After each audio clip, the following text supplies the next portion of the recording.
네, 수업 시작하도록 하겠습니다. 마스터 클래스 강의 계획안 제가 띄워놨고요. 뭐 별다른 게 없어가지고 뭐 여러분들한테 굳이 핸드아웃으로 나눠드리진 않았습니다. 딱 네 가지예요. 목적이. 네. 우리가 지금까지 기본 이론반이랑 뭐 스타트업부터 해가지고 스타트업도 했고요, 기본 이론반 했고요, 그 다음에 심화반 했고요. 해서 5월달부터 시작한 분 계실 거고 7월달부터 시작한 분 계실 텐데 5월달, 7월달 모두 다 이제 이해를 목적으로 해가지고 또 지나가지고 이제 우리 심화까지 이제 9월달부터 11월까지 심화했죠. 여기까지는 우리가 다 이해를 목적으로 했었습니다. 그렇죠? 피치도 뭐 가면 갈수록 이렇게 쭉 올렸던 걸로 기억해요. 우리 심화반에서는 우리 기본반에서 보지 않았던 굉장히 다양한 자료들, 또 뭐 특히나 뭐 시험 문제들, 예상할 수 있는 시험 문제들이나 이런 부분들도 많이 풀어봤었고요. 굳이 이런 것까지 해야 되나 하는 자료들, 뭐 논문이라던가 대법원 판례라든가 뭐 다양한 자료들을 우리가 확인했던 걸로 기억합니다. 해서 이제 올렸었고요. 이제 11월, 12월인데요. 이번 두 달 동안에는 이제 점차 이제 내용을 하향시키는, 소위 개념적으로 보았을 때는 이때는 이제 내용을 난이도를 더 높이는 시기는 아니고요. 저는 이제 정리하는 시기라고 생각해요. 그래서 요 11, 12월 기간 동안에는 난이도는 점점 낮추는 거고요. 난이도는 높지 않고요. 대신 여러분들이 가지고 있었던 굉장히 많은 자료들을 정리하는 시간을 가졌으면 좋겠습니다. 당연히 제 클래스도 그걸 위주로 해서 강의를 하게 될 거고요. 왜 안 나오지? 어디를 해야 넘어갈 수 있는 거지? 큰일 났네. 하여튼 제 이번 클래스의 목적은 딱 두 개입니다. 미니마이즈하고 서머리하고, 이게 이번 마스터 클래스의 목표이겠고요. 다른 뭐 수업, 다른 뭐 관세법이나 평가나 이런 수업에서 어떻게 할지 잘 모르겠지만 제 클래스에서는 더 이상 난이도 높이는 건 아니고 점점 줄이는 거. 특히나 우리 강의 시간이 그렇게 길지는 않습니다. 보시다시피 딱 8번, 24시간밖에 안 되고요. 그걸로 따지면 한 달도 채 안 되는 거죠. 네. 우리가 보통 한 달짜리 강의라고 보시면 되겠죠. 네. 그래가지고 한 달 동안 우리 무역실무 1, 2에 나오는 그 많은 내용들을 다 다뤄야 되기 때문에 실제로는 이제 정리하는 시간들을 가질 거고요. 두 번째로 여러분들한테 내드리는 숙제인데요. 드디어 제 책, 그 스마트 무역실무 목차 노트에 보시는 이 내용들을 여러분들이 정리할 시간이 왔습니다.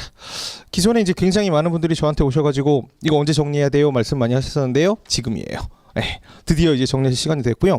아마도 여러분들이 5월 또는 7월부터 굉장히 많은 시간 거쳐오시면서 공부를 여러 번, 몇 회독 이상 해오셨을 거고요. 뭐 물론 회독의 숫자가 중요하진 않지만 하시면서 이제는 여러분들이 조금 정리할 수 있는 시간이 될 거라고 생각해요. 여러분들이 꼭 제 기본서를 안 보셨어도 상관은 없고요. 제 기본서를 보셨던 분들은 조금 더 정리하시기가 편할 거고요. 자, 목차 노트 보시면은 한 페이지에 이제 다단으로 해가지고 내용들이 나와 있고 대충 75페이지 정도 됐었죠? 네, 여기에다가 이제 제 책에 나오는 주요한 목차들만 정리되어 있고, 그 다음에 회색으로 점점점 나와 있어가지고 여기다가 이제 여러분들이 몇 글자 정도 정리하시는 걸로, 그죠? 나중에는 여러분들이 이제 두 달 정도만 계시면은 아마도 뭐 모의고사 보시고 하실 텐데요. 그때 활용하실 자료라고 보시면 좋을 것 같고, 또 굉장히 짧은 시간 내에 전체를 조망할 수 있는 자료를 만드는 게 이번 클래스에서의 또 목적이겠습니다. 물론 모든 것들을 다 만들 필요는 없을 것 같아요. 우리 3페이지 볼까요? 3페이지 보면은 뭐 무역의 정의 나와 있고요. 여러분들 무역의 정의라고 하게 되면 어떤 글자 들어가면 좋을 것 같나요? 무역의 정의. 여러분들이 그 무역의 정의라고 하는 것들을 소위 복귀해낼 수 있는 글자면 되겠습니다.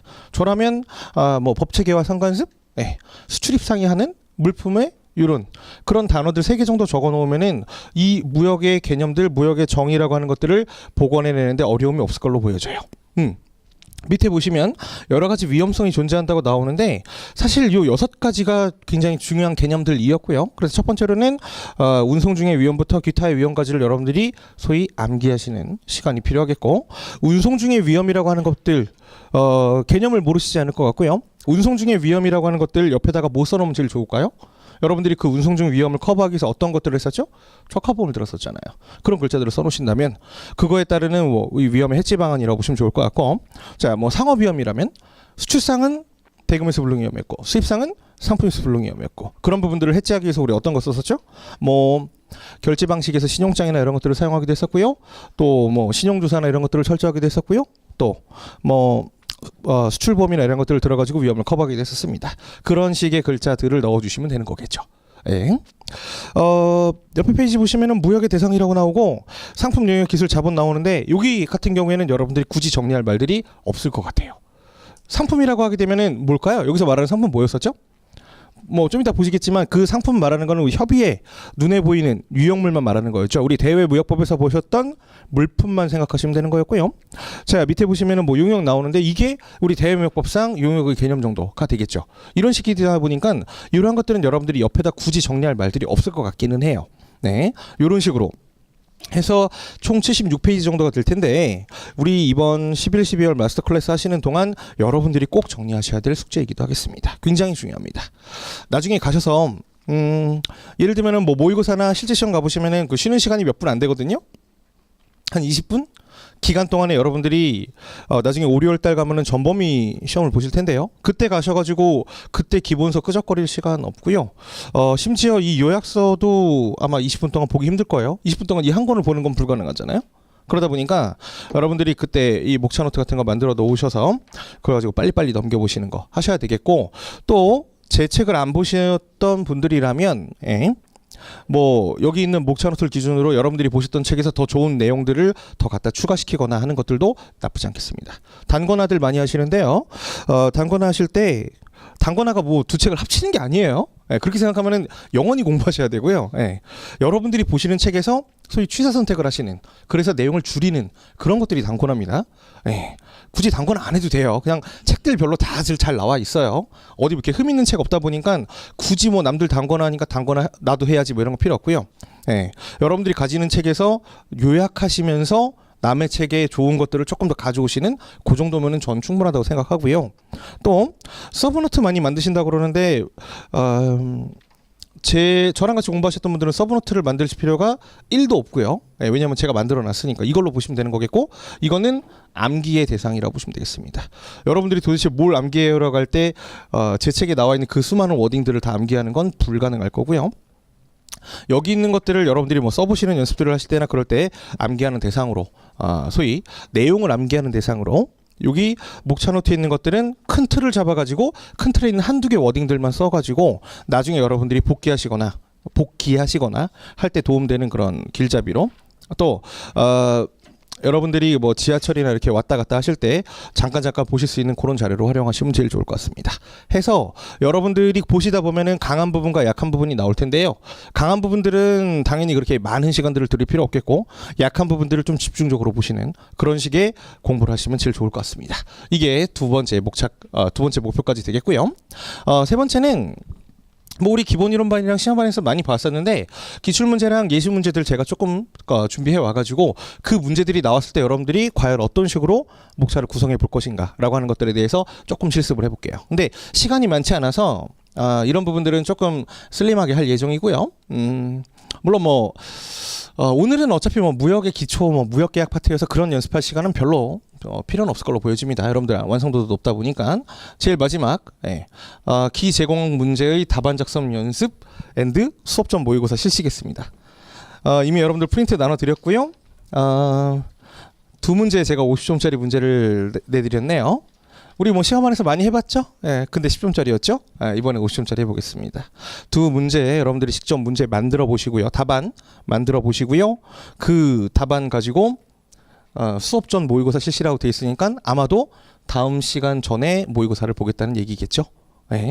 몇 시에 나오셔야 될까요? 50점짜리 문제 보셔야 되니까 제가 수업은 2시에 시작하니까 당연히 1시 20분 이전에 나오셔야 되겠죠? 40분이면 될까요? 아니면 50분 드릴까요? 40분 만에 하는 걸로. 시간 부족할 거예요. 근데 여러분들이 직접 만들어 본 문제를 가지고 써보는 거다 보니까 40분이면 전 적절하다고 생각하고요. 40분 내에 여러분들이 준비한 내용들을 다 못 쓸 수도 있어요. 근데 못 쓴다고 하더라도 50분, 60분 이렇게 쓰는 것들은 적절하지는 않아요. 그 시간 내에 여러분들이 맞춰서 답안 작성하는 것들도 굉장히 중요한 준비입니다. 여러분들 그렇게 풀어보시고요. 그 다음에 이제 제가 클래스 시작하기 전에 그 문제는 에 대해서 그냥 간단한 해설을 해드리는 거. 제가 뭐 이 한 문제 어차피 우리 뭐 심화반 때 해봤겠지만 이런 한 문제 다 해설하려면 1시간 걸리다 보니까 그렇게 할 시간은 없고 그냥 이 문제에 대한 제 그냥 출제 취지라던가 또는 뭐 예를 들면 뭐 서론과 결론 어떻게 구성하는지 그리고 뭐 주요한 목차나 배점은 어떻게 되는지 이런 거 정도 한 2-30분 정도 이제 하고 클래스 나가는 걸로 하겠습니다. 해서 매 수업 전에 이제 일찍 나오셔서 그죠? 네, 일찍 나오셔서 이제 보시면 좋을 것 같고요. 이거는 자율입니다. 나오셔도 되고 안 나오셔도 됩니다. 다만 당연히 나오셔야 되겠죠. 네, 이렇게 자율이라고 해가지고 안 나오시면은 이제 옆에 친구들이 그럴 거예요. 너는 나의 경쟁자가 아니구나라고 말할 수도 있습니다. 당연히 오픈북 아니었죠. 우리 시험원에서 해봤지만 오픈북 일리가 없죠. 문제를 이미 나눠드렸기 때문에 서론과 결론 쓰는 데 있어서도 어려움 별로 없을 거라고 생각하고 우리 시험원에서 굉장히 많은 문제의 서론을 보았고 결론을 보았기 때문에 별다른 어려움 없을 거라고 생각합니다. 그 페이지 옆에 보면은 답안 작성 팁이라고 나와 있는데요. 이거는 그냥 저의 개인적인 소견입니다. 이거는 뭐 모두의 중론 이런 거 아니고요. 오직 제 의견이에요. 그래서 여러분들이 취사 선택하시면 되겠습니다. 강의 중간중간에 제가 요거 내용들에 대해서 제가 설명드리는 시간 갖도록 할게요. 정리하면 이번 클래스의 목적은 미니마이스하고 서머리하는 거 이게 제 큰 목적이겠고 강의 교재는 핵심 요약 무역신문랑 목차 노트인데 안 갖고 오셔도 돼요. 제 기본서가 있으면 그걸로 보아도 상관은 없어요. 어차피 저도 책으로 많이 안 나갈 거거든요. 제 책 갖고 계시지 않은 분들은 안 사셔도 돼요. 굳이. 다만 사시진 않아도 되는데 목차 노트는 만드시는 걸로 그거는 저랑 좀 약속하면 좋겠습니다. 몇 년 전까지만 해도 제가 직접 걷었었거든요. 여러분들 가져오라고 해서. 근데 그건 너무 비민주적이라고 하는 이야기를 들어서 지금 정권도 바뀌었는데 그럼 안 되겠죠? 그래가지고 민주적인 방식으로 자율적으로 하시는 걸로. 대신 다음 시간부터는 1시 20분에 와주셔가지고 여러분들이 준비하셨던 문제를 책 보지 않고 풀어보는 걸로 굉장히 어찌 보면 제가 하는 수업보다도 더 중요한 시간이 되지 않을까 싶습니다. 아시다시피 12월 끝난 다음에요. 당장 1월 달부터 6월까지 6개월 동안 여러분들 모의고사를 뭐 별다른 이변이 없다면 아마도 24번 보시게 될 거고요. 아마도 이렇게 진행될 거예요. 1, 2월 달까지는 8분의 1 범위 모의고사를 볼 거예요. 8분의 1 범위라고 하게 되면은 오늘 진도랑 똑같겠죠? 아마 오늘이 무역 계약까지 나갈 것 같은데요. 1월 첫 주에 모의고사 보시는 것들은 거기 플러스에서 대외 외환도 당연히 대외 외환도 8분의 1 범위로 보게 될 겁니다. 아직까지 대외 외환 만약에 수업을 안 들으신 분들이 있다면 빨리 들으셔야 될 거고요. 1월 달부터 듣기에는 너무 늦죠. 반드시 이번 달 안에 12월 달까지 대외 외환까지 다 끝낸 상태에서 8분의 1 범위 들어가야 될 거고요. 이때 여러분들 미래를 미리 말씀드리면 황당할 거예요. 이게 뭐지? 이게 현실인가? 이러면서 난 뭐하고 있지? 옆에는 막 쓰고 있고 난 바본가? 이러면서 쓰실 수도 있겠고 특히 무역실무 시간쯤 오면 너무 지쳐가지고 내가 이렇게 체력이 약했나? 이렇게 하시면서 아마 쓰실 가능성이 제일 높습니다. 특히나 여기 계신 분들이 대부분 다 동차 또는 유예생 분들이실 텐데 황당할 거예요. 나중에 가면 뭐 관세법 HS 보시면은 이제 밥 먹어야죠. 밥 먹고 나면 졸리죠. 평가 때 이상한 말 나오니까 뭐 이상하죠. 무역실무 집에 가고 싶죠. 이런 경우가 많을 거예요. 이렇게 막 정신없이 할 거고 일요일 날이건 언제건 여러분들이 일주일에 한 번씩 오셔서 모의고사 보시고 이제 만시창이 되어가지고 집에 돌아가시면은 자야 되다 막 이러겠 거고 다음 날부터 이제 또 다음 주 한 범위 아마도 2주 차면은 아마 인커텀스 파트일 거고요. 한 주 동안 또 인커텀스 보시고 그 다음 주에 뭐 예를 들면 CISG 보시고 이러시면서 되게 힘들게 2월 달까지 겨우겨우 꾸역꾸역 맞춰 나가실 거고요. 3, 4월 달에는 한 달은 4분의 1 범위로 3월 달에는 또 다른 한 달에는 2분의 1 범위로 나가게 될 겁니다. 4분의 1 범위면 어디까지 나가는 거예요? 뭐 첫 주에는 무역 계약 인코텀스까지 두 번째 주에는 결제까지 뭐 운송 보험 이런 식으로 나가야 될 거고요. 4월 달에는 가관이죠. 첫 주에는 무역 계약의 성립과 종료, 두 번째 주에는 결제 운송 보험, 5월부터는요. 5, 6월 달부터는 전범이죠. 그래서 그냥 아무 데서나 문제가 막 나오는 거죠. 막 50점짜리 문제는 CISG였다가 막 운송 보험 막 10점짜리 나왔다가 대외와 막 자본거래 나오고 막 난리도 아닌 거죠. 이게 이제 진짜 5월 때는 되는 거겠고요. 당연히 가장 중요한 시점은 뭐 누가 뭐라고 해도 전범위 보는 시점이겠고 두 번째로는 여러분들이 멘탈이 많이 나가는 1, 2월 달 중요하겠습니다. 1, 2월 달에 모의고사 때 못 쫓아가면 3, 4월 달 더 못 쫓아가고요. 그러면 자연스럽게 셀프 드랍하는 경우들이 생길 수도 있어요. 저랑 같이 기본 강의 들었던 분들은 제가 이게 실화냐라고 말하면서 제가 스크린에다가 띄워드렸던 적이 있는데, 우리 모의고사 보시는 학생들의 응시자 수랑 그 다음에 점수 평균이랑 보여드렸던 거 기억하시나요? 기억이 안 나실 것 같아서 다시 한번 말씀드리면, 전년도 제가 또 아시다시피 수치나 이런 거 되게 좋아하잖아요. 전년도에 1차 합격생이 1010 몇 명이었는데요. 되게 아이러니하게도 우리 학원에서 모의고사 봤던 사람이 600명대였고요. 아이러니하게도 5, 6월 달 정도 됐을 때 남아있던 사람이 400명대 정도 됐고요. 1016명 중에서 400명만 저희 학원에서 모의고사를 봤으면, 그럼 여러분들이 쉽게 생각할 수 있는 건, 그럼 600명은 다른 학원에 갔을까라고 생각할 수도 있겠지만 전혀 아니죠. 네. 그냥 그 200명은 드랍했을 가능성이 높죠. 네. 5, 6월 달 모의고사 전범위 모의고사 됐는데 200명은 그냥 셀프 드랍한 겁니다. 누가 그만두라고 말한 거 아니에요. 셀프 드랍하셨고, 더 충격적이었던 건 400명 정도 남으셨는데, 그 중에서 제가 그때 몇 회차 뽑아서 점수 분포표 나눠드렸었잖아요. 전 범위 다 통과해가지고 통틀어가지고 평균 40점 넘었던 사람이 몇 명이었는지 기억나세요? 40명이 안 됐었죠? 네.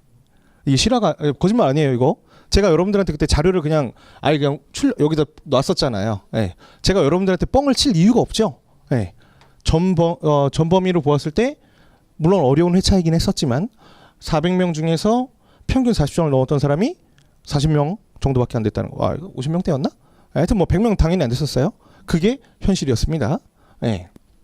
물론 학원 모의고사가 조금 더 어렵게 나와. 사실 맞아. 학원 모의고사가 조금 더 어렵게 나오는데, 어찌되었건 실제로 그렇게 생각보다 점수가 많이 높지 않는다는 거. 그 이유는 아마도 11, 12월 때 여러분들이 조금 게을러 있기 때문에 이때부터 이제 허덕허덕 맞추기에는 너무 늦었다는 거예요. 특히나 이때 더더군다나 무역실무가 굉장히 안 될 거고요. 무역실무를 뿐만 아니라 대외항까지 있다 보니까 대외항 견뎌내기가 너무 힘들죠. 대외항 지금 많이 어렵죠? 네, 어려운 거 알고 있는데 1, 2월 달에 그거 못 견뎌내면은 이제 뒤로 가면은 이제 쭉쭉 밀리는 거라고 보시면 돼요. 진짜로. 네, 그래서 제가 지금껏 되게 많이 강조해왔지만 11, 12월은 여러분들이 무역실무 공부를 제일 많이 하셔야 될 시기고, 제가 저번 주 종강할 때도 말씀드렸지만 저 개인적으로는 여러분들 공부 전체 시간의 30% 정도는 11, 12월에는 무역실무를 공부해야만 한다고 생각합니다. 네. 여기서 말하는 30%는 대외안을 뺀 시간이었죠. 대외안을 제외하고 순수 그 80점짜리 80점어치의 무역실무 공부하는 데만 30% 이상 들여야만 한다고 생각합니다. 유예생분들이라면. 그렇지 않으면은 아마 1, 2월 달에 오셔가지고 그 얘기밖에 안 할 거예요. 저한테 그 학원의 그 질문 게시판에 그 하소연 게시판이죠. 네. 1, 2월 달 되면 내용을 묻는 게 아니라 이제 대부분 그거예요. 선생님 수업 열심히 들었고 공부 열심히 했는데 안 써져요. 시험지만 보면 뭐 어떻게 해야 될지 모르겠어요. 그 질문 제발 좀 안 하면 좋겠는데, 아마도 1, 2월 달 되면은 아마 한 주에 한 10개 정도는 그런 질문이 올라올 거라고 생각하는데, 11, 12월을 덜 열심히 보내서 그렇습니다. 다시 한번 강조하지만 이번 클래스에서는 줄이는 게 목적이고요. 여러분들도 줄여서 공부하실 시기입니다. 여러분들 시기는 자료가 없어가지고 공부 못하는 시기는 전혀 아니고요. 자료가 너무 많아가지고 그거를 발라내지 못하는 시기예요. 여러분들이 바인더로, 여러분들이 책으로, 자료로, 파일로 수도 없이 많은 자료를 갖고 계실 텐데, 그 자료가 어차피 여러분들 머릿속에 들어가 있지 않으면 단 하나만큼, 단 1도 여러분들한테 가치 없어요. 어차피 우리 1월달 들어가면은 여러분들은 그냥 종이랑 펜만 가지고 가시는 겁니다. 심지어 종이도 모의고사 때 나눠주죠. 네. 여러분들 펜만 갖고 들어오시는 겁니다. 무슨 래퍼도 아니고 말이야. 자, 그렇게 하다 보니까 실제로 11, 12월에 여러분들이 열심히 시간을 안 보내놓으면 이때 와가지고는 늦어요. 그때는 진짜 허덕허덕 하면서 겨우겨우 쫓아가는 시기예요. 무역실무뿐만 아니라 대외항까지, 또 관세법에, HS의 평가에, 그죠? 또 HS 황홀하죠. 여러분들 지금 많이 외우셨는지 모르겠는데 1, 2월 달 되면 이제 막 이런 거였구나 막 이러면서 보실 거고요. 하시다 보니까 이번 시기가 마지막 골든타임이 아닌가 생각을 합니다. 하고요. 여러분들이 저랑 클래스 공부하는 것들 외에도 내용들에 대한 줄이는 작업들을 꼭 많이 해보셔야 될 걸로 생각합니다. 너무 겁줬나? 네. 겁주는 게 아니라 이제 팩트만 말해주는 거니까. 네. 자, 수업 나가보도록 하죠. 큰일 났네? 계속 이렇게 해야 되는가? 네. 망했네?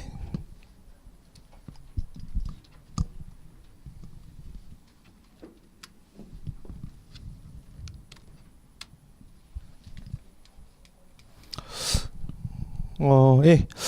제가 그냥 이렇게 넘겨가면서 할게요. 예. 예, 우리 처음에 보셨던 표죠. 예, 제 책 기준으로 무역계약의 성립, 이행, 종료 이렇게 3개 파트로 나눠지고요. 어떤 책이나 똑같을 거고요. 총 10개 섹션으로 나눠져가지고 이렇게 보았었습니다. 자, 4개 파트가 우리 무역계약의 성립이었고, 오늘 우리 무역의 기초부터 무역계약 파트까지 빠르게 정리하시고 다음 시간에 예, 그런 식으로 수업당 한두 개씩 나가는 걸로 이해해 주시면 좋겠습니다. 여러분들이 당연히 수업 들어오시기 전에 기본서는 해당 파트를 한 번쯤 읽어보셔야 될 것 같고요. 네.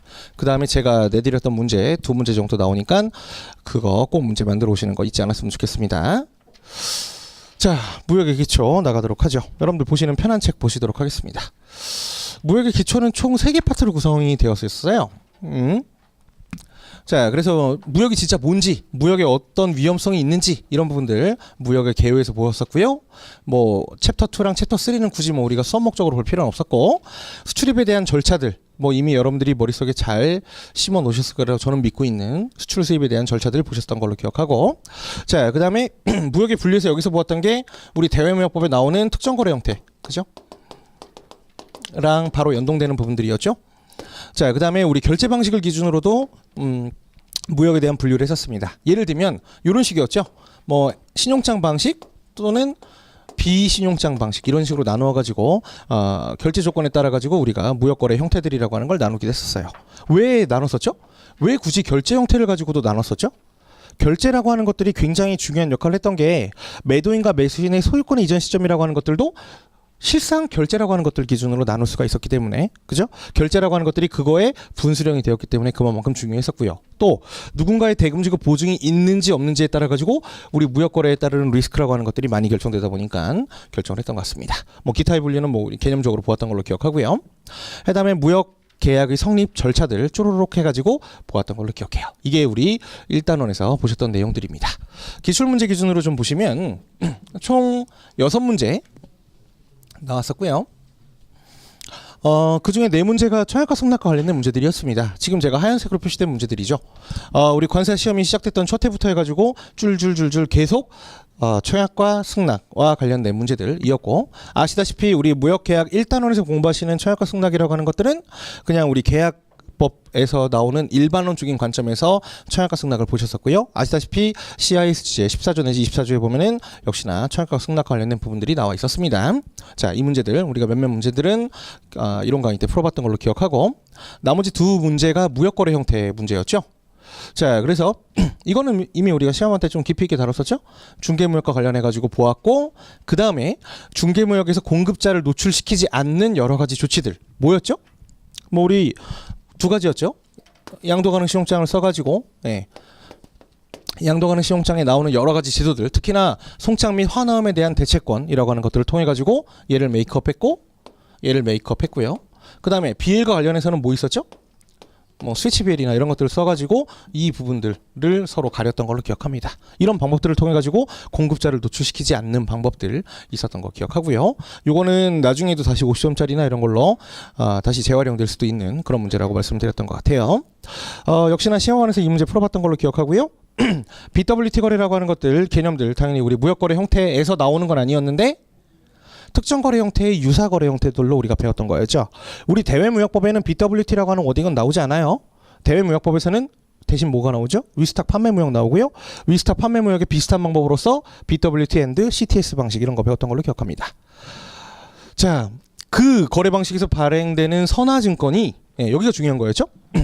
선화증권이 환신용장 거래 방식에서 무리 없이 수리될 수 있는 근거와 요건들은 무엇인지, 역시나 이것도 쓰는 것들이 크게 2가지였는데, 제일 첫 번째로는 UCP 제20조에 나오는 선화증권의 UCP상 수리 요건들 쓰는 거였고요. 한 가지 더 뭐 있었죠? BWT 거래라고 하는 걸로 받을 수 있는 뭐가 있었죠? 제1기일 경과선화증권이라고 하는 것들이 있었습니다. 이 두 가지 요건들이 갖추어져야지만 BWT 거래에서 무역 기술이 될 수 있었습니다. 지금 보셨던 요 무역거래 형태 두 가지 문제들은 비단 BWT 거래나 비단 중개무역만 알아가지고 커버할 수 있는 부분들은 아니었고요. 그래서 여러 번 강조해왔지만 무역거래 형태라고 하는 것들은 말 그대로 그냥 실마리가 되는 문제였던 거지 이것만 가지고 모든 걸 커버할 수는 없었어요. 뒤에 계속 이런 부분들이 붙여나가서 우리가 문제를 완성할 수 있는 문제들로 출제가 된 바 있습니다. 자, 이런 식으로 6가지 문제가 나왔었고 우리 1단원은 50점짜리 문제가 나오지 않았던 유일한 단원이었습니다. 그렇기 때문에 여러분들이 짤막짤막하게 공부하시면 되는 거겠고 특히나 뭐 무역영어 때부터 똑같은 내용들이 반복이 되다 보니까 여러분들이 공부하시는 데 있어서 어려움은 전혀 없었던 단원으로 기억합니다. 아까 총 3개 파트로 구성이 되어 있었고요. 총 3개 파트가 지금 보시는 5개의 챕터로 나눠져 가지고 5개의 챕터가 각각 대목차로 나누어지는 게 제 책의 구조였죠. 그죠? 여러분들이 저는 분명히 외우라고 말씀드렸는데 여기까지는 외우셨으면 참 좋겠고 안 외웠으면 지금 외워야 되고요. 네. 3개 파트로 구성되고 그 중에 첫 번째 파트가 이렇게 5개 챕터 그 중에서도 이렇게 대목차로 구성되는 거 당연히 여러분들이 여기 부분들은 날리셔도 무방한 부분이겠고 요거는 여러분들이 절차적으로 이해하셨을 부분이겠고 여기는 리버스 케이스고요. 이런 식으로 정리하셔도 뭐 나쁘진 않겠습니다. 자 무역의 정의라고 보기도 하고요. 의의라고 보기도 하는데 개인적으로는 정의보다 의의가 더 낫다고 말씀드렸었고 자 무역의 의의라고 하게 되면 우리 뭐 했었죠 아까? 무역이라고 하는 것들은 법체계와 상관습이 상이한 국가 간에 소재하는 수출입상이 물품을 매결한 거래였다. 그러다 보니까 법체계와 상관습, 수출입상, 물품 요 3가지 정도만 여러분들이 목차노트에 적어 놓으신다면 충분히 그거 가지고 커버리지가 가능한 그죠? 더 이상 여러분들이 무역이라고 하는 것들 가지고 고민할 필요가 없는 어디서 많이 쓰는 거였죠? 무역의 의의나 이런 것들? 우리가 보통 뭐 서론에서 이렇게 많이 썼었죠? 그래서 뭐 무역이라고 하는 것들은 이랬었고 무역이라고 하는 것들은 뭐 여러 위험성이 존재한다 이런 식으로 개념을 풀어나가기도 했고 또는 무역이라고 하는 것들은 여러 가지 종속계약이 있는데 그 중에 대표적인 게 뭐 결제였고 뭐 운송이었고 보험이었고 이러면서 뭐 보험을 풀고 나간다든가 이런 식으로 개념을 풀어나갈 때 썼던 걸로 기억합니다. 자, 무역의 특수성 보시면요. 무역의 특수성은 총 5가지였던 걸로 기억합니다. 물론 제일 중요한 것들이 뭐 여러 위험이 존재한다는 거였고 네. 5가지라고 하는 게 국내 거래와의 차이점이라고 보시면 되는 거겠죠. 자, 여기서 문제를 하나 뽑아낼 수 있을 것 같네요. 그냥 시험 문제 낼 때 출제자들이 내는 형태들은 보통 이런 거였죠. 그냥 무역의 특수성에 대해 쓰시오. 이런 문제들 되게 나이브하게 낼 수 있겠고요. 나쁜 문제죠. 어찌 보면. 우리가 5가지를 기억해내야만 하는 문제. 두 번째로 이런 것들도 가능할 것 같아요. 무역 거래라고 하는 거랑 국내 거래라고 하는 것들에 대해서 여러 가지 차이점에 대해 설명하시오. 이런 식의 또는 무역 거래랑 국내 거래에 대별되는 문제들 뭐 비교할 수 있는 내용들 이런 부분으로서 문제를 조금 워딩을 치환해 가지고 내는 것들도 가능하겠습니다. 역시나 좋은 문제는 아니지만 무역 실험에서 되게 빈번하게 내는 문제들이에요. 특히나 10점짜리 문제를 냈을 때에는 이런 식으로 문제가 나오진 않아요. 무역의 특수성을 여러 위험성, 해상운송, 국제성, 다수제 종속계약, 불특정 선물거래 이런 식으로 워딩에서 다 나눠주진 않는다고요. 그건 50점짜리에서는 그렇게 해줘요. 50점짜리에서는 그렇게 해줄 수 있어도 10점짜리에서는 이런 종목차라고 하죠. 우리가 종목차라고 하는 것들을 나눠주지 않습니다. 그래서 이 종목차라고 하는 것들은 일정 부분 여러분들이 외워주실 필요가 있어요. 시험에 나올 만한 가치가 있는 부분이라면 이런 부분들은 그냥 던지는 식의 문제로 내는 것들은 뭐 크게 어렵지는 않습니다. 또 어떤 식으로 이 문제를 낼 수 있냐면 자 이런 거였죠. 무역의 특수성에 대해서 설명하되 특히 무역의 위험성을 기준으로 해가지고 설명하시오. 이런 식의 문제들을 내는 거죠. 뭐였죠? 5가지 내용들을 설명하는데 그 중에서도 뭘 덜 많이 설명해라? 무역의 위험성이라고 하는 것들을 기준으로 더 많이 설명해라. 아마도 위 문제랑 밑에 문제랑 기본적으로 중목차의 차이는 없을 거야. 근데 배점의 차이는 분명하게 있겠죠. 여러분들이라면은 지금 이런 식으로 두 번째 문제를 냈을 때라면 무역의 위험성에다가 몇 점 정도 배점하실래요? 저라면 제가 이 문제를 출제했다면 저라면 아마 무역의 특수성에다가 한 5점 정도 배점했을 것 같아요. 똑같은 문제인데 다른 거죠. 위의 문제에서는 5가지가 나왔다 보니까 아마도 무역의 위험성이나 이런 부분들이 배점이 크게 차이는 안 날 거예요. 똑같은 답안이어도. 근데 여기서는 무역의 위험성이라고 하는 것들을 부각시켰다 보니까 이 문제에서는 무역의 위험성이라고 하는 부분들을 여러분들이 상세 기술해 주셔야 되겠죠. 그런 문제의 차이가 있겠고요. 이런 식의 문제도 낼 수 있을 것 같아요. 무역의 특수성 중에서 가장 주요한 부분들인, 이건 또 세 번째 케이스입니다. 예.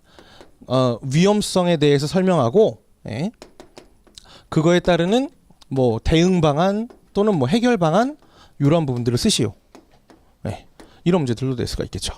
이런 경우라면은 역시나 답안의 내용들은 비슷하긴 했겠지만 아까 내용이랑 좀 다르게 이러한 대응 방안들이 또 역시나 배점에 들어갈 거예요. 자, 지금 똑같은 파트 가지고 세 가지 문제를 만들었는데요. 이런 식의 문제라면 저라면 무역의 위험성을 쓰는 거에다가 한 3점 정도? 이것들의 대응 방안에 대해 쓰는 것들 한 3점 정도. 그리고 기타 무역의 특수성이라고 되어 있는 요 뭐 서론과 관련될 수 있는 부분들에다가 4점 정도 배점할 것 같습니다. 네. 자, 지금은 제가 똑같은 내용을 가지고 이제 문제를 만드는 베리에이션을 설명드린 거예요. 자, 이 세 문제 모두 공이 똑같은 부분들이었고 이 문제들을 다 쓰게 될 때는 여러분들이 복차를 기본적으로 대부분 이렇게 잡으실 거예요. 제일 첫 번째로 의 잡으셔가지고, 그죠? 뭐 쓰겠죠? 무역의 의 쓰겠죠. 무역이라고 하는 건 뭐 법칙이 성가습 아까 시컨 얘기했죠. 자, 두 번째로는 무역의 특수성이라고 하는 것들 쓸 텐데 지금 문제, 요 첫 번째 문제를 기준으로 봤을 때는 아마도 두 번째 목차를 좀 바꾸겠죠. 뭐 무역 거래와 국내 거래의 차이점 이렇게 쓰셔가지고 내용은 똑같을 거예요. 1번부터 5번까지. 그죠? 자, 두 번째 문제를 보신다면 무역의 특수성을 쓰고 특히 위험성을 기준으로 설명하시오라면 목차는 똑같을 거예요. 무역의 특수성을 쓰고 그 다음에 첫 번째 위험성이라고 하는 것들을 조금 더 많이 쓰시고, 그죠? 그 다음에 2번부터 5번까지를 쓰실 것 같고요. 그죠? 세 번째 문제라면 자, 무역의 특수성이라고 하는 것들을 목차로 잡으셔서 저라면 여기서는 무역의 특수성이라고 하는 것들은 첫 번째 위험성이라고 하는 것들이 존재하고 두 번째 다섯 개의 종속계약이 존재하면 뜩 쓰고 세 번째에서는 무역의 위험성 및 대응 방안 이런 식으로 쓰셔가지고 우리가 아까 잠깐 언급했던 뭐 운송 중에 위험 있었고 아까 이거 뭘로 커버한다고요? 이런 부분들은 적하보험으로 커버할 수가 있겠다. 이런 식의 목차를 구성할 수 있어야 되겠습니다. 기계적으로 목차만 외워가지고는 베리에이션을 따라가기는 좀 어려운 부분들은 있고요.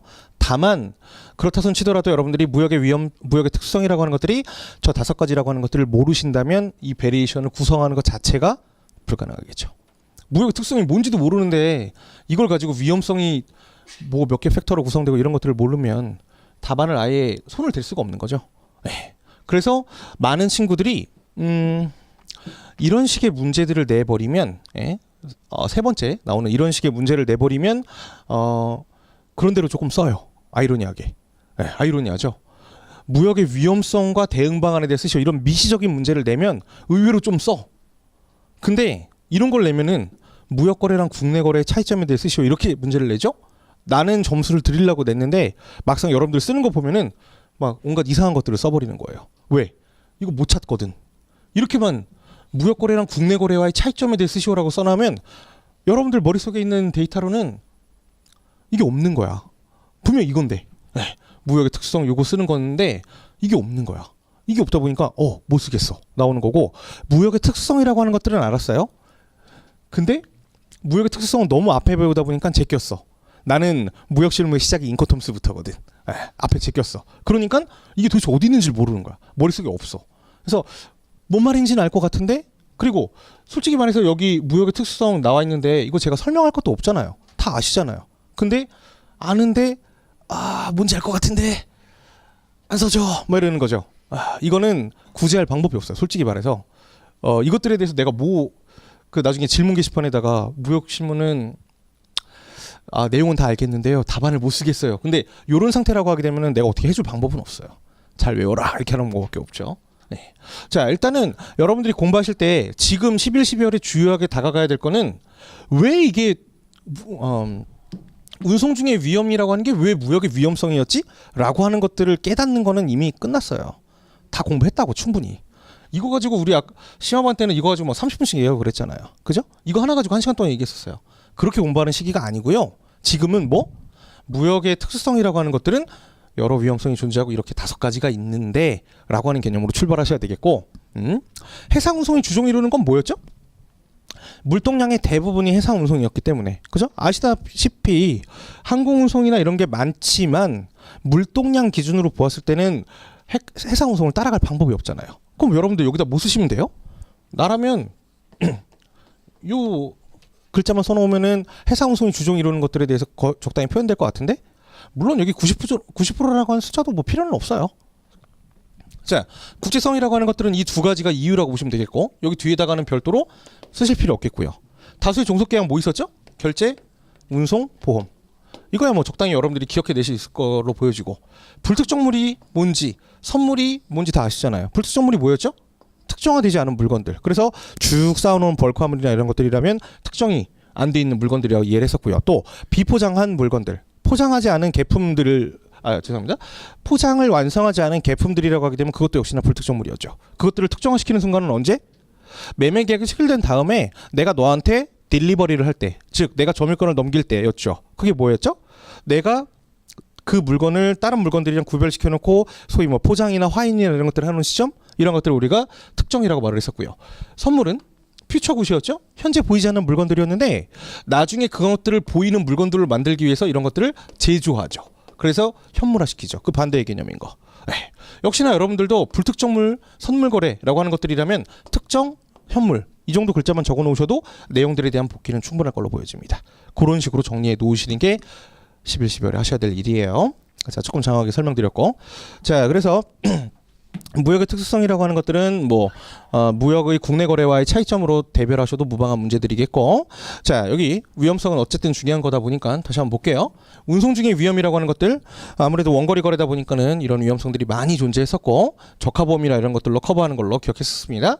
상호 위험 2가지로 구분했었고요. 수출상의 위험과 수입상의 위험 보았었고, 이것들의 해결 방안으로서는 뭐 신용조사도 있었고요. 또는 뭐 수출보험도 있었고요. 이거는 수출상의 관점이겠고, 수입상의 관점에서 뭐 신용장이라든가 또는 여러 가지 뭐 결제 수단들 활용하는 것들 가능했었던 걸로 기억합니다. 뭐 책에 잘 나와 있을 거고요. 자, 비상위험은 비상위험에 대한 개념들은 다 아실 거고요. 비상위험은 매매계약 당사자가 제어할 수 없는 어떠한 정치 경제적인 문제점, 국가 단위의 문제점이었었고, 이런 것들도 역시나 뭐 LC나 수출보험이나 이런 것들로 커버했던 걸로 기억합니다. 환율 변동의 위험이라고 하는 것들은 우리가 환해지라든가, 그죠? 또는 뭐 수출보험에서의 환변동보험 이런 상품들을 통해 가지고 커버했던 걸로 기억하고요. 가격 변동의 위험이라고 하는 것들은 어떻게 잘했었죠? 계약을 하게 될 때 이런 부분들에 대해서 집어넣었던 걸로 기억합니다. 어떠한 조항들이 있었죠? 뭐 프라이스 에스컬레이션 클로즈나 이런 것들을 통해 가지고 커버했던 걸로 같아요. 재협상하는 부분들이죠. 기타 뭐 문화나 언어나 이런 부분들 충분히 우리가 고려할 요소들이 있었습니다. 그런 것들은 상대 국가의 법체계나 상관습에 대한 이해가 필요하겠죠. 이런 식의 워딩들만 적어 놓으시면 돼요. 자, 넘어가셔서 바로 챕터 4로 가겠습니다.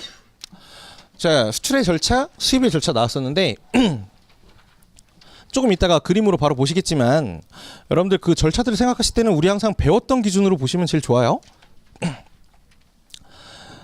여기 해외 시장 조사부터 해가지고 그냥 내용들만 제가 쭉 펴놓은 거죠. 매매계약 체결 전, 소위 준비하는 단계들이라고 보면 되겠고, 준비하는 단계에다가 저는 해외 시장 조사랑 바이어 발굴 앤드 신용조사까지 넣어놨는데, 여러분들의 의식의 흐름에서는 예를 들면 신용조사나 이런 부분들은 여기에 들어가는 게 더 좋을 것 같아. 내가 외울 때는 나는 조회 및 회시장 다음에 신용조사 들어가는 게 절차적으로 맞다고 생각하거든. 이게 여러분들의 로직이 맞다면 제가 갖고 있는, 제가 드렸던 책의 목차 노트를 옮겨 놓으시면 되는 거겠습니다. 지금 뭘 말하고 있는 거냐면 제 책에 있는 것들이 반드시 뭐 이렇게 바이블이 아니죠. 어차피 법전이 아니다 보니까 무역실무는 이런 베리에이션을 여러분들이 마음대로 하셔도 상관없어요. 특히 우리 배웠었잖아요. 신용조사는 아무 때나 해도 상관없었죠. 이런 것처럼 여러분들의 의식의 흐름에서 매매계약 체결 전 단계보다 나는 매매계약 체결 단계에 넣을래, 바꾸셔도 상관없겠습니다. 그렇게 하셔서 여러분들이 기억만 잘 되시는 방법으로 정리만 하시면 되는 거겠죠. 어쨌든 뭐 이런 것까지, 여기 조사부터 회신까지는 뭐 절차적으로 중요한 게 아니었고, 청약과 승낙, 계약의 체결 이런 부분들이 당연히 중요한 거였으니까요. 자, 나중에 조금 이따 보시도록 하고요.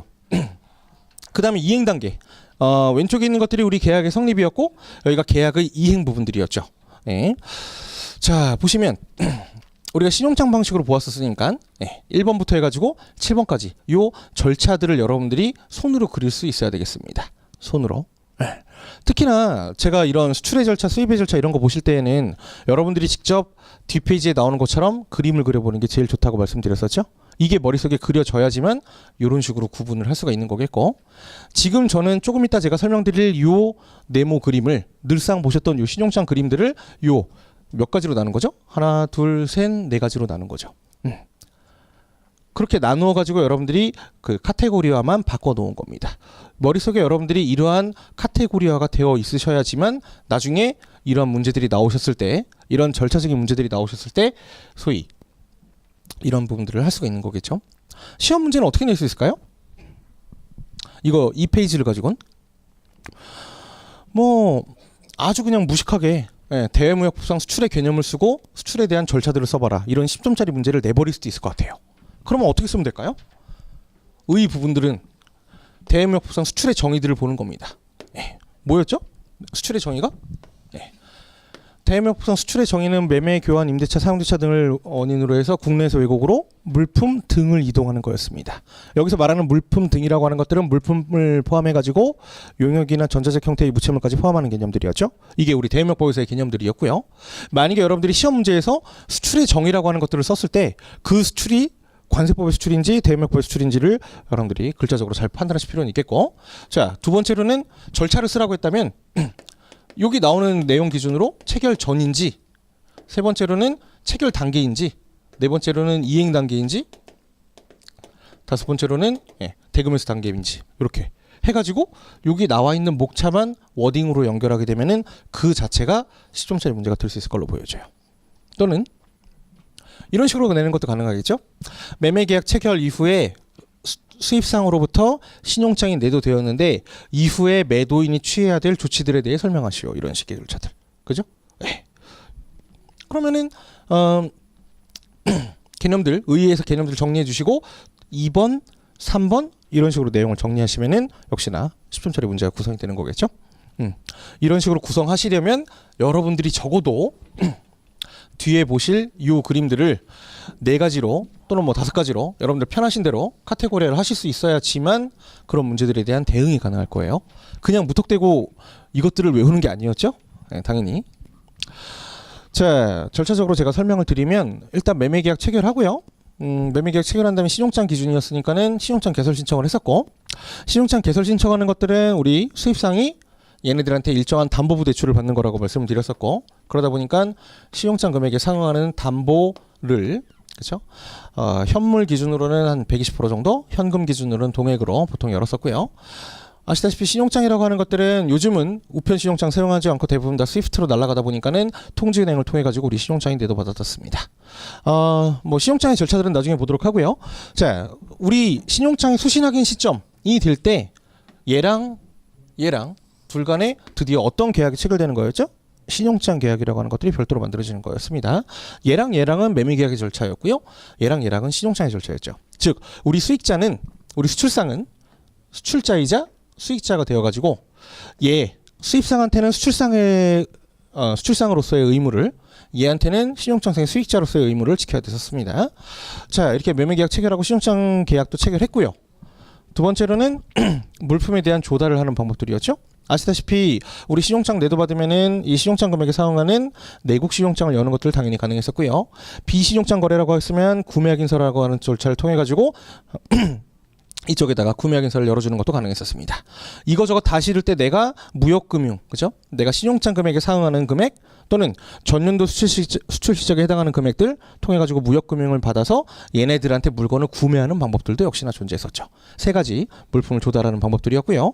그런 것들을 통해 가지고 내가 물품에 대한 완성품 만들게 되면 수출신고 수리를 받고, 잘 아시다시피 수출신고하게 될 때는 반드시 보세구역에 물건 장치할 필요 없이 여러분들 편하신 대로 편하신 장소에 수출신고가 가능했었고, 수출신고 수리받은 날로부터 30일 이내에 물건에 대한 선정만 하면 되는 거였죠.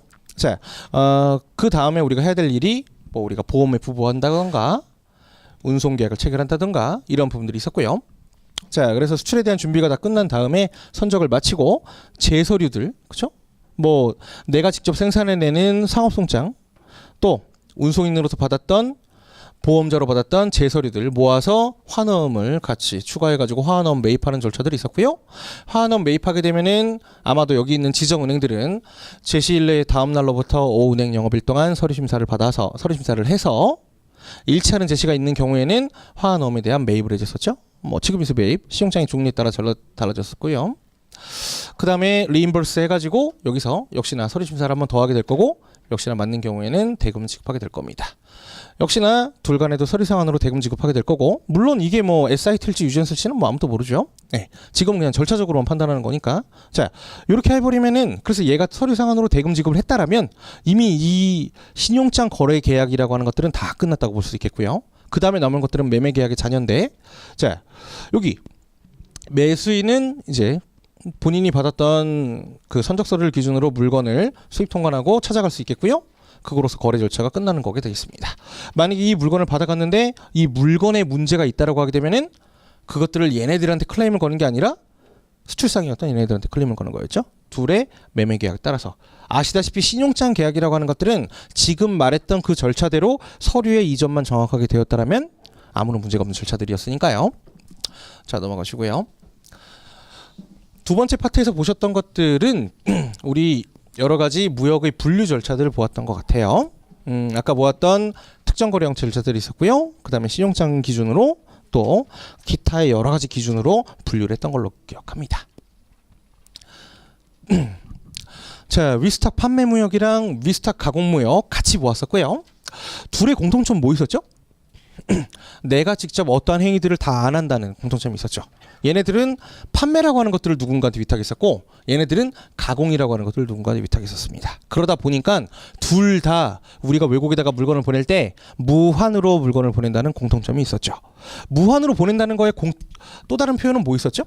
무환으로 보냈기 때문에 내가 물품에 대한 사용수익 처분할 수 있는 권리라고 하는 소유권이라고 하는 것들을 넘기지 않은 상태에서, 즉 유보한 상태에서 보냈었습니다. 두 번째로 이 특징도 거의 똑같다고 보시면 돼요. 네, 위험이라고 하는 것들도 내가 상대방한테 이전하지 않은 상태들이었죠. 네. 특히나 위스탁 판매 무역은 무한 상태로 보낸 다음에 내가 모든 위험들을 다 떠안고 있고 그 다음에 얘네들이 판매 대금을 송금하게 될 때도 자기가 일정한 수수료를 공제한 상태에서 보냈었죠. 네. 또 미판매 잔여물품에 대해서 반환하게 될 때는 말 그대로 그냥 물품을 다시 돌려주면 되는 거였습니다. 이렇게 하기 때문에 스탁 판매를 하는, 그쵸? 우리 에이전트라고 볼 수 있는 그 사람들은 본인들의 리스크는 거의 없이 본인들이 관장하는 지역에, 그죠? 본인이 관할하는 지역의 잠재 바이어들한테 수수료를 공제하거나 또는 못 파는 물건들은 반환하는 조건으로 판매를 대리하는 형태들, 이게 위스탁 판매 무역이었던 걸로 기억합니다. 위스탁 판매 무역의 유사한 형태로 두 가지가 있었고요. 본디드 웨어러스 트랜잭션, 이게 뭐였죠? 수출상이 먼저 수입국에다가 보세창고에다가 물건을 장치해 두고요. 수입 통관되지 않은 상태에서 영업을 한 다음에 그때 바이어들이 오게 되면 그때 바이어들이 이 물건 계약 체결과 동시에 물건에 대한 수입 통관을 하는 그런 방법들이었고요. 이런 부분들이 더 활성화되면은 아예 해외에다가 현지법인을 차려가지고, 그쵸? 아예 현지법인을 차려서 직접 이런 부분들을 취하는 부분들인 거죠. 최초의 위스탁 판매 무역 이런 걸로 출발하다가 내가 직접 해볼래? 아예 내가 차릴래? 이런 식으로 되는 방법들, 시점적으로 이렇게 흐름이 이어가는 것도 볼 수 있겠고요. 또 우리 섹션 2에서 보았던 무역계약 형태에서 또 비슷한 형태가 있었죠. 세일즈 레프레젠테티브라고 해가지고 있었고요. 또 디스트리뷰터십이라고 해서 있었습니다. 세일즈 레프레젠테티브는 뭐였죠? 나의 그냥 판매 대표처였어요. 그래서 얘네들은 내 물건들 받아가지고 지들이 영업을 대리하고 실제 계약은 누구랑 하는 거였죠? 계약의 당사자는 원래 거래의 수출상이랑 나중에 엔드 바이어가 거래하는 형태들. 그래서 여기랑의 차이점은 그거였죠. 여기서는 수탁자랑 바이어가 거래를 하는 거였는데 여기서는 원 거래에서의 수출상과 바이어가 계약을 하는 거였고요. 디스트리뷰터십은 실제로 계약은 디스트리뷰터랑 바이어가 하는 거래 형태들이었고, 다만 요 거래량의 차이점이 있다면 요게 달랐었죠. 디스트리뷰터십, 우리 판매 대리권 계약이라고 하는 것들은 우리 물건들을 이미 얘네들한테 판매하는 거였죠. 그러다 보니까 이미 대금 지급이라고 하는 건 있었고요. 얘네들이 내가 팔았던 물건들에 대해서 얼마를 메이크업 해가지고 파는지는 크게 중요하지 않은 그런 형태들. 이게 디스트리뷰터십이었습니다. 이런 부분들, 거래 형태들을 다 지금 5가지 정도 보셨었는데, 얘네들에 대한 비교의 가치들은 뭐 일견 존재하기는 해요. 위스탁 판매무역이라고 하는 것들은 대외무역 법에 나와 있는 절차들이었고, 요거는 실무상에서 이루어지는 우리 계약 형태들이었고요. 또 우리 위스탁 판매무역에서 조금 더 나아갔던 BWT와 CTS 방식, 이런 것들도 있었습니다. 아시다시피 CTS 방식이라고 하는 것들은 우리 외국환거래법에서의 해외 직접 투자랑 비슷한 개념이라고 보시면 되겠고요. 자, 위스탁 가공무역은 뭐 옆에 위스탁 판매무역이랑 역시나 비슷하긴 했었어요. 무한으로 물건을 보내고 소유권자가 위험을 부담하는 방법들은 맞았었고요. 얘네들을 하는 이유들은 2가지였죠. 상대방의 노동력이 굉장히 저렴해가지고 그러한 부분들을 나의 비용으로 처리하기보다는 네가 처리하고 내가 그 가공임을 결제하는 것들이 우리 물건을 완성하는 단가가 더 낮기 때문에, 또는 너만 물건 만들 수 있기 때문에 이 물건들에 대해서 무한으로 수출해서, 즉 소유권 유보 상태로 물건을 수출했다가 다시 들어오는 것들, 이게 위스탁 가공무역이었습니다. 여기서는 판매를 위탁한 거였고, 여기서는 가공을 위탁한 거였고요. 역시나 우리 관세법에 나오는 이 임대 101조 해외 인가공 면세가 해당되는 그 조항들이 위스탁 가공무역이었습니다. 우리가 실제로 굉장히 많이 이루어지는 형태들이었죠. 이런 경우들도 많았던 것 같아요. 우리가 물건에 대한 가공을 위탁해서 원래대로라면 다시 우리나라로 들어와 가지고 그 물건을 그냥 다시 우리나라에서 소비하는 부분들이 가장 1번이겠고, 두 번째로는 이런 것도 있었죠. 얘네들한테 아예 현지에서의 판매도 위탁해 가지고 니네들이 예를 들면 중국 현지나 이런 데서 직접 판매하는 것들까지 같이 위탁하는 형태들도 존재했었고요. 또 여기서 생산했던 물건들을 외국에다가 수출하는, 그렇죠? 이런 형태들도 존재했었습니다. 거래에 대한 확장을 한 거 보는데, 원래의 개념들이 위스탁 가공무역은 요 개념이었고요. 이거는 위스탁 가공무역에다가 위스탁 판매무역을 추가한 부분이겠고, 이렇게 완성한 물건들을 외국인도 수출하는 부분들 역시나 위스탁 가공무역을 통해 가지고 확장시킬 수 있는 방법이었던 걸로 기억합니다. 네, 이 정도.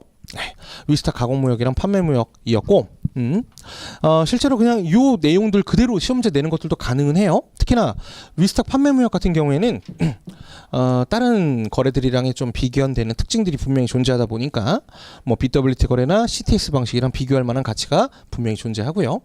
또 위스탁 가공무역이랑 둘이서 1대1로 비교하는 것들도 요 범주 내에서는 일정 부분 가치가 존재하죠. 네, 이런 부분에서는 여러분들이 좀 잘 알아두실 필요가 있는 부분들이었습니다. 벌써 1시간 지났네. 네, 여기까지 보셨고요. 우리 조금 쉬었다가 임대차 무역부터 보시도록 할게요.